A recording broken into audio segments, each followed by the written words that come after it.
Sarah Chen had been assigned to the Galactic Exchange Program with exactly 3 days of training and a pamphlet titled, "So You're Living with Apex Predators, a Survival Guide." The pamphlet was currently buried somewhere in her luggage, unread, while she stood in the communal kitchen of Station Kepler 442b making breakfast. The kitchen was massive, built to accommodate species ranging from 2 feet to 12 feet tall. Sarah, at a modest 5'4", had to use a step stool to reach the upper cabinets.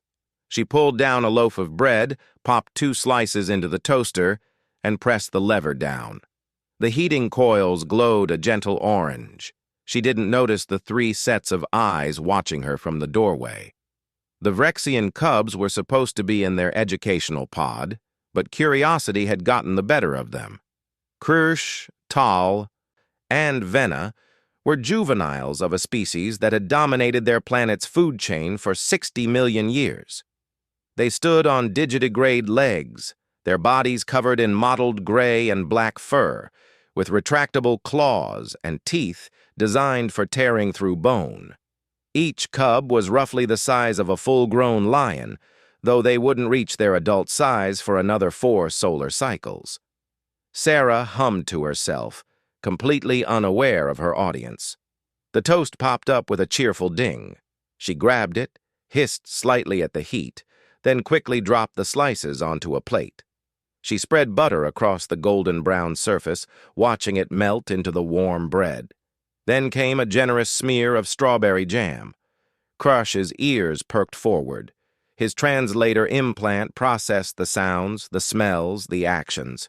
The human had taken plant matter, exposed it to heat until it changed color and texture, then added processed fats and preserved fruit pulp. She bit into it with her flat, inefficient teeth and made a sound that the translator interpreted as contentment. "Food preparation," Tal whispered in their native clicking language, "without killing anything." "Impossible," Venna replied. "Food must be hunted." "But look," Kirsch insisted, "she's eating it, and she made those sounds, happy sounds." Sarah finished her toast, rinsed her plate, and left the kitchen. The moment she was gone, the 3 cubs crept inside like shadows despite their size. They approached the toaster as if it were a sleeping prey animal that might bolt at any moment. Kirsch sniffed it. The device smelled like heated metal, burnt plant matter, and something else he couldn't identify.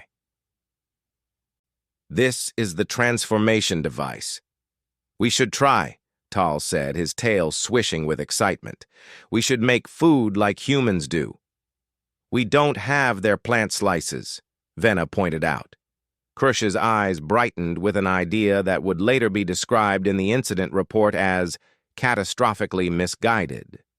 He reached into the cold storage unit and pulled out a vacuum-sealed package of rawrak meat, a delicacy from their homeworld.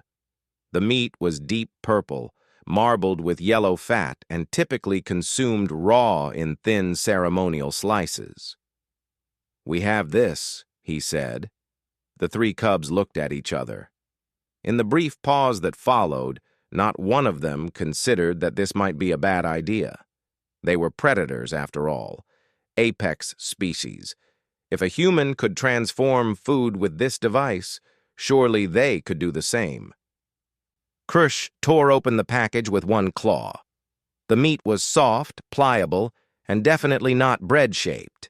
He tried to fold it into a slice, but it kept flopping over his paws.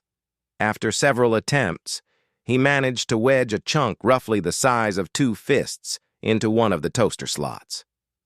"How long did the human make it heat?" Venna asked. "Until it jumped up," Kirsch replied confidently. He pressed the lever down. The heating coils glowed orange. The meat began to cook. For approximately 45 seconds, everything seemed fine. The cubs watched with intense focus, waiting for the transformation that would make their meat as satisfying as Sarah's toast had appeared to be. Then the smell started. Cooking rawrak meat has a very particular odor. On their homeworld, it was considered deeply offensive to cook it at all because the smell was reminiscent of industrial waste and decaying vegetation. But more importantly, The fat in raw rack meat has a very low smoking point. The yellow marbling began to liquefy. It dripped onto the heating coils with a sizzle. Smoke began to pour from the toaster, thick and gray and absolutely reeking. "Is it supposed to do that?" Tal asked, backing away. Before Krush could answer, the first alarm went off. The smoke detector in the kitchen had been calibrated for multiple atmospheric conditions, but nothing had prepared it for the specific chemical signature of burning raw rack fat. It shrieked with a sound that could penetrate 3 inches of hull plating. The cubs clapped their paws over their ears. The smoke was getting thicker, billowing up toward the ceiling in roiling clouds. "Make it stop!" Venna shouted. Kirsch reached for the toaster, but the metal was now extremely hot. He yelped and yanked his paw back. The meat inside had expanded with the heat, wedging itself firmly in place. The lever wouldn't budge. The second alarm joined the first. This one was the fire suppression system warning, giving occupants 30 seconds to cancel before foam would flood the room. Tal grabbed a kitchen towel and tried to wrap it around the toaster to pull the plug from the wall. But raw rack fat had dripped down the sides of the device, making it slippery. The toaster crashed to the floor, still plugged in, still smoking, the meat now beginning to char black. The third alarm was the station-wide emergency broadcast. A calm, synthetic voice echoed through every corridor. "Fire detected in communal kitchen 7. All personnel evacuate to designated safe zones. Emergency response teams en route." Sarah was 3 corridors away when she heard the alarms. She'd been heading to the observation deck to video call her sister, but the sound of emergency klaxons sent her running back toward the kitchen. Her heart hammered as she imagined what could have gone wrong. Electrical fire? Gas leak? Something worse? She rounded the corner at full sprint and nearly collided with a massive Vrexian adult. Commander Thresh towered over her, already in full emergency response mode, his security team flanking him. "Stay back, human Chen," he growled, but Sarah ducked under his arm and burst through the kitchen door. The scene inside was chaos. Smoke filled the upper half of the room, being slowly pulled toward the ventilation system. 3 juvenile Vrexians stood in the middle of the floor, covered in fire-suppressant foam that was already hardening into a crusty shell. They looked absolutely miserable, their ears flat against their heads, their tails tucked between their legs, and in the middle of the floor, still plugged in, still faintly smoking, was Sarah's toaster, with a chunk of what looked like charred alien meat wedged inside it. Sarah's brain took a moment to process the scene. Then, understanding dawned. "Did you 3 try to make toast?" she asked. Kirsch, the apparent ringleader, managed a small nod. His voice came out very small through his translator. "We watched you. You made food happy. We wanted to make food happy too." Commander Thresh entered behind Sarah, took one look at the scene, and made a sound that his translator couldn't quite process. It might have been a growl. It might have been a sigh. It was definitely exhausted. "Cubs," he said, his voice dropping into a register that made all 3 juveniles flatten themselves closer to the floor. "Explain now." The story tumbled out between the 3 of them, each interrupting the other, their translators working overtime. They'd watched Sarah. They'd seen her make food with heat. They'd thought they could do the same. They hadn't known meat would smoke. They hadn't known the device would get hot. They hadn't meant to trigger 3 alarms and evacuate 6 decks of the station. Sarah listened to the whole thing, her hand pressed over her mouth. She was trying very hard not to laugh, because Commander Thresh looked like he was contemplating launching all 3 cubs out of an airlock. But the image of these massive predator babies trying to make toast with raw meat was possibly the most adorable thing she'd encountered since arriving at the station. "You could have started a fire," Commander Thresh said. "You could have damaged critical systems. You could have—" He paused, his translator making frustrated clicking sounds. "Why didn't you just ask an adult?" "Because," Krush said miserably, "we're cubs. Cubs hunt. Cubs learn by doing. Asking is for infants." Sarah cleared her throat. All eyes turned to her, including 6 very predatory ones. "Commander, if I may?" Thresh gestured for her to continue, though his body language suggested he was still contemplating airlock options.